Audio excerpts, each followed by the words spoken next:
കാസർഗോഡ് പൂനാച്ചിയിൽ ദമ്പതികളെ വീട്ടിൽ മരിച്ച നിലയിൽ കണ്ടെത്തി. വേണുഗോപാൽ, സ്മിത എന്നിവരാണ് മരിച്ചത്. മകന്റെ മരണത്തിലെ മാനസിക വിഷമമാണ് ആത്മഹത്യയ്ക്ക് കാരണമെന്നാണ് നിഗമനം. ഇവരുടെ മകൻ ബേക്കലിൽ വേടന്റെ പരിപാടിക്കിടെ ട്രെയിൻ തട്ടി മരിച്ചിരുന്നു. അരുൺ പൂപ്പറമ്പ വിവരങ്ങളുമായി. അരുൺ, ദാരുണമായ സംഭവമാണ്. എങ്ങനെയാണ് ഈ മകന്റെ മരണമുണ്ടായത്? ഈ മരണത്തിന് എത്ര ശേഷമാണ് ഇപ്പോൾ ഈ മാതാപിതാക്കളുടെ ആത്മഹത്യ?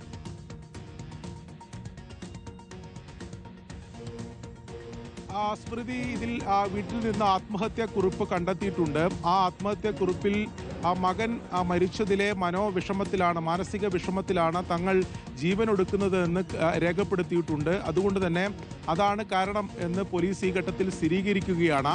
ആ വീട്ടിലെ സെൻട്രൽ ഹാളിലാണ് ഇരുവരെയും ഇന്ന് രാവിലെ തൂങ്ങി മരിച്ച നിലയിൽ കണ്ടെത്തിയത്. ഡിസംബർ 29-നാണ് ഏക മകൻ 20-കാരൻ ഈ ബേക്കലിൽ ബീച്ച് ഫെസ്റ്റിവൽ നടന്നിരുന്നു. അതിൻ്റെ ഭാഗമായി അവിടെ വേടൻ്റെ സംഗീത പരിപാടി ഉണ്ടായിരുന്നു. അതിൽ തിക്കും തിരക്കുമൊക്കെ ഉണ്ടാകുന്ന സാഹചര്യം ഉണ്ടായിരുന്നു. അതിനിടെയാണ് ആ പരിപാടി നടന്ന സ്ഥലത്തിന് തൊട്ടടുത്തുള്ള റെയിൽവേ ട്രാക്കിൽ ട്രെയിൻ തട്ടി ഈ മകൻ മരിച്ചത്. അതിനുശേഷം ഇവർ വലിയ മനോവിഷമത്തിലായിരുന്നുവെന്ന് ബന്ധുക്കളും പറയുന്നുണ്ട്. ഒടുവിലാണ് ഇപ്പോൾ ഈ ദാരുണമായിട്ടുള്ള സംഭവം ഉണ്ടായിട്ടുള്ളത്. ഇരുവരുടെയും മൃതദേഹം ഇപ്പോൾ കാസർകോട്ടെ ജനറൽ ആശുപത്രിയിലേക്ക് മാറ്റിയിട്ടുണ്ട്. സ്മൃതി. ശരി, അരുൺ പൂപ്പറമ്പയാണ് കാസർഗോഡ് നിന്നുള്ള ദാരുണമായ